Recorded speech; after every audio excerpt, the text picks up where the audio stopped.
kabarnya hari ini? Semoga sehat semua. Ini kita akan membahas tentang teks deskripsi. Nah, di dalamnya nanti ada pengertian teks deskripsi, ciri-ciri teks deskripsi, struktur teks deskripsi, jenis teks deskripsi, dan contoh teks deskripsi. Nah, perhatikan gambar di bawah ini.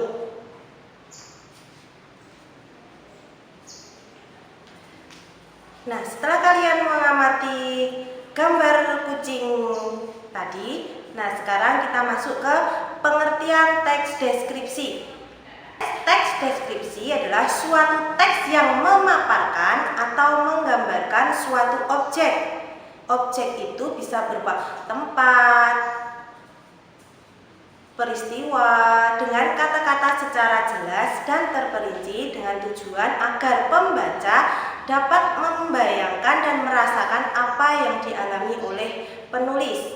Selanjutnya kita ke ciri umum teks deskripsi. Ciri umum teks deskripsi yang pertama adalah berupa penggambaran. Penggambaran itu bisa makhluk hidup, manusia, hewan, dan tempat, suasana. Yang kedua adalah ada kaitannya dengan panca indera. Panca indera yang pertama adalah penglihatan. Yang kedua adalah penciuman. Penciuman. Yang ketiga adalah pencecapan. Yang keempat adalah peraba. Yang terakhir atau yang kelima adalah pendengaran. Nah, selanjutnya yang ketiga adalah bersifat fisik atau sifat manusia. Misalnya menggambarkan seorang ibu. Nah, ibu itu bisa digambarkan misalnya ibu itu sudah tua, gemuk, badannya tinggi. Nah, seperti itu ya. Selanjutnya kita ke tujuan teks deskripsi. Tujuan teks deskripsi itu adalah memaparkan atau menggambarkan situasi dan kondisi senyata mungkin sehingga pembaca dapat merasakan situasi dan kondisi objek dari sudut pandang penulis.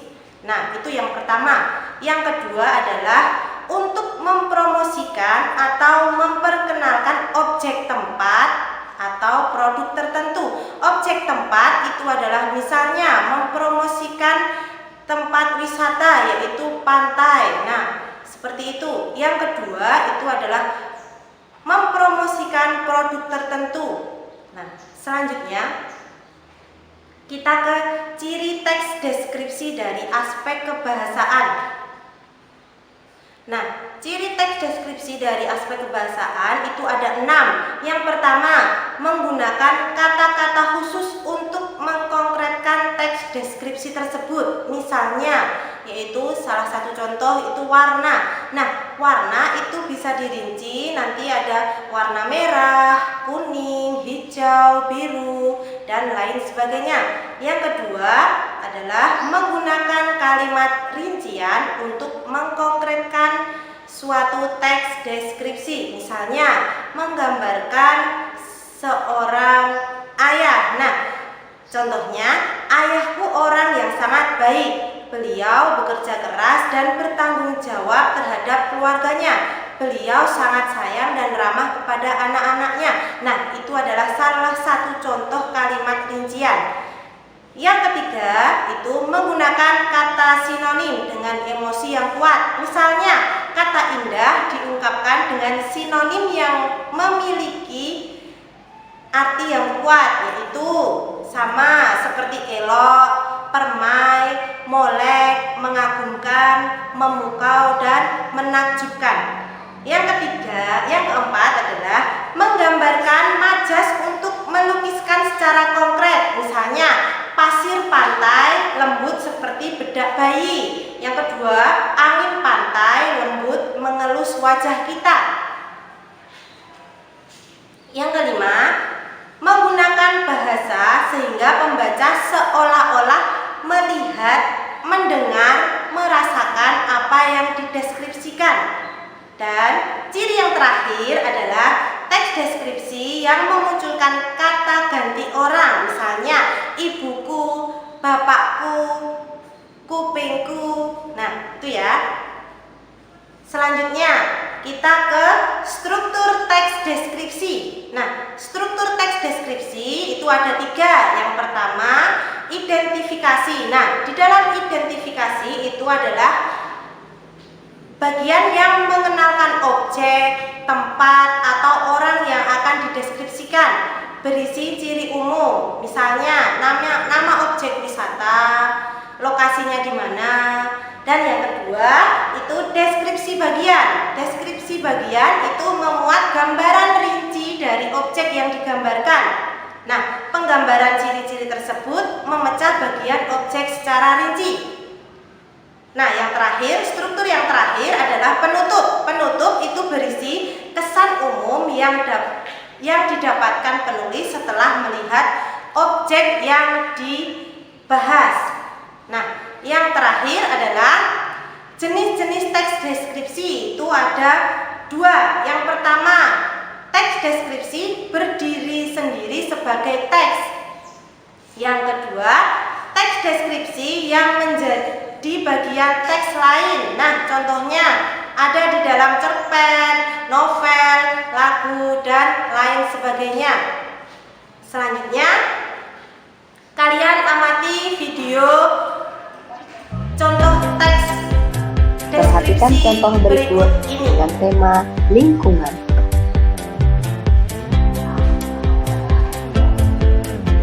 Aku adalah benda yang berbentuk lingkaran. Aku mempunyai banyak angka. Aku mempunyai jarum yang selalu berputar. Aku adalah... Kira-kira benda apa ya? Ya, aku adalah sebuah jam dinding. Sip, jawaban kalian benar. Setelah menebak nama benda, coba yuk kita mendeskripsikan tentang benda yang ada di rumah dengan mengisi titik-titik pada gambar berikut. Aku biasanya berada dinyalakan ketiga orang. Manfaatku adalah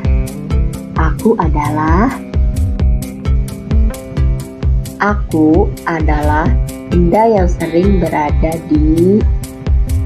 Aku merupakan tempat untuk menyimpan. Makanan yang disimpan di dalamku pasti. Nah, sekarang kalian coba mendeskripsikan sendiri. Yuk, kita deskripsikan gambar berikut ini.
Cukup sekian pertemuan kali ini.